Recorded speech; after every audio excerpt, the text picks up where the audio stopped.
What is up, everyone? Welcome back to another video today, and in this video we are at Sioux Falls Regional Airport for the 36th airport update for the month of February 2023. Exciting times once again for Sioux Falls as the American mainline service has officially begun from the Dallas-Fort Worth International Airport. I'm filming this on Friday, February 3rd, so the day that this service officially began, I was really fortunate to have seen the service both land and depart for the very first time. Make sure to go check out that video that I uploaded last week on my channel, so feel free to go check that out. Card will be available on the video, and also a link to it will be available in the description below. So, we'll go ahead and just start off here at Gate 5, because this is kind of the main headline for this airport update. I know I showed Allegiant at Gate 1, but since this is the major headline, I figured I'd go ahead and talk about this. So the exact aircraft that was used was a CFM Sharklet 319, which I don't have. I know Gemini released one a few months ago, and I will be getting that, so that will be something I will add to my shopping list, I guess, for model airplanes. So I will be getting that for future references and future visits of the Sharklet A319, if those ever come again, which I'm expecting they will, since they sent on the first visit. I'm guessing there's probably more to come in the future. So this aircraft arrived in as Flight 2060 from Dallas as expected. This arrived in at 12:15 p.m., had a scheduled 12:30 p.m. arrival, and November 9023 November was the ceremonious aircraft that brought in the first passengers on this new mainline service from Dallas. So again, twice daily on an A319, and it will stay that way through November, where we'll switch back to a regional jet, but I am anticipating that if there is enough demand with this service, that they will keep it on mainline and make it year-round. But this is really something that, this is one of those things that we're going to have to wait and see how it pans out over time, especially as we head into the summer months, especially between like May and August, somewhere around there, when there's really a lot of travel, and especially during like the holidays as well. Those are like the peak travel times. I do anticipate that a lot of these flights will be sold out, but the prices are just ridiculous. I checked the flights for start of next week on Monday the 6th, and the prices are like $750. I mean, goodness gracious. I get that it's literally like right before the flight is expected to take place, but even still, you know, I've looked at flights out towards June, and they're like $500 still. So I mean, it's like, oh my god.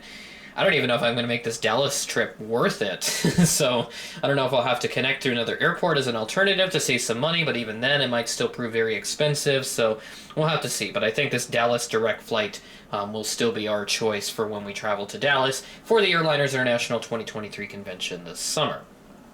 And that's everything I have for the main line, and don't mind the fire truck. I tried to do like a little water cannon salute mock thing, which obviously didn't happen in real life because, for one, it was absolutely freezing out. The air temperature was just barely above zero, with a wind chill factor that went well below zero. I think it was like -20 or something. It was really freaking cold, so no way in heck they would have been able to do a water cannon salute, so I just kind of tried to make that happen, at least here. So just kind of imagine that there's water being squirted out of the fire truck here. So that's just there for the purpose of trying to recreate a water cannon salute that would normally happen under much more ideal weather conditions. So now we'll go ahead and head back over to gate number 1, where we have this Allegiant Airbus A320. One thing to note is that all of these flights, except about one or two of them, I did see in real life. So this is mainly just a recreation, I guess, of that video that I uploaded last week. But nevertheless, we do have this Allegiant A320 here at Gate 1. This came in from Las Vegas today on Flight 46, arriving in at 10:54 a.m., had a scheduled 11:10 a.m. arrival. I would end up seeing its departure a little bit later. Parked at Gate 4, we had the Delta Connection CRJ 900. This aircraft arrived in on a service from Minneapolis, Flight 5513. This is operated by Endeavor Air. This arrived in at 11:14 a.m., had a scheduled 11:39 a.m. arrival, and I would also see the departure of this exact aircraft in that video that I uploaded last week. Parked at Gate 6 next to the Delta, we have this United Express Embraer 175 in the Eva Blue livery. Nice to see this make a return in the Sioux Falls airport updates. This aircraft arrived in from Denver today on Flight 5918, operated by SkyWest. I would see this exact aircraft in real life as well, November 616 Uniform X-Ray. This arrived in at 12:23 p.m., had a scheduled 12:41 p.m. arrival. Our last arrival in this airport update, we do have this FedEx Airbus A300. So this was apparently delayed to like, what was it, 12:40 p.m. So it arrived in at 12:40 p.m. whilst I was still up at the airport waiting for the Dallas mainline service to depart. Originally scheduled to arrive in at 8:59 a.m. as Flight 15:43. So not sure what happened there with that delay. That is nearly 4 hours of a delay for this flight.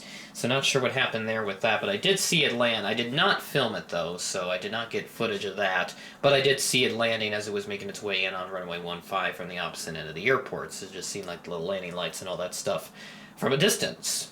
Got a pair of American aircraft here. One of them I did see depart, and then the other one I did not. Sort of like a send-off for that aircraft. We'll take a look at that here in just a moment. But right here we have the CRJ 700 for American Eagle, which is operated by SkyWest today. We'll be heading out to Phoenix Sky Harbor as Flight 4971. This departed at 12:08 p.m., a bit behind at 11:55 a.m. scheduled departure time, so a 13-minute delay for this aircraft. The send-off of the American Eagle Embraer 175, at least for now. So this is the last Envoy 175 flight for the Dallas services for the time being, as the mainline has officially replaced the Envoy flights on these exact flights. So this Envoy 175 departed at 7:22 a.m., delayed from a 7 a.m. scheduled departure time, so 22-minute delay for this aircraft on Flight 4224. Lastly, we have this United Express CRJ 200 in the Continental Globe livery. This aircraft is going to be departing to Chicago O'Hare today on Flight 3766. This is an Air Wisconsin operated flight. This will be departing at 11:35 a.m., a bit behind 11:24 a.m. scheduled departure time, so just an 11-minute delay for this aircraft. And as always, I'll remind you again that the CRJs for Air Wisconsin will be going to American Eagle in March, so I will be able to reutilize my American Eagle CRJ 200 here in the future once those aircraft start to get painted over. And that'll do it for this relatively quick Sioux Falls airport update for this month. So kind of quick because I only wanted to have a majority of the flights in this update from when I was up at the airport to see the new mainline service, which has officially begun from the Dallas-Fort Worth International Airport. And like I said with that will continue until November, but I do anticipate that they may keep it if demand is there, especially if all these flights continue to be really full, upwards of 80 to 90% booked, and if they're sold out on multiple occasions, and I would think that the airport, or the airline in particular, may go back and make this a year-round flight, which would be really cool to see. So I'm hopeful that we will get a special livery at some point in the future, because American right now, they have Allegheny, America West, Piedmont, and PSA. They actually scheduled PSA for Saturday the 4th, but of course they had to swap it out. So there's going to be times where I will see a special livery on the schedule, but then they will have it swapped out because that's just what they do. So, in fact, then the inaugural flight had the aircraft swapped out twice. So the first time it was on an IAE A319, then they switched it to a CFM 319, and then they finally landed on the Sharklet CFM 319 for that inaugural flight. So that's going to happen quite a bit with these swaps. So we'll get one aircraft at one point, and then at the next minute it's going to show up as another tail number. So I'm guessing that's going to happen quite a bit here with American Mainline, at least through November, when the service goes back to a CRJ, if they don't decide to keep it year-round based on demand. So with that being said, that is the end of the video. Thanks for watching, and I will catch you in the next one.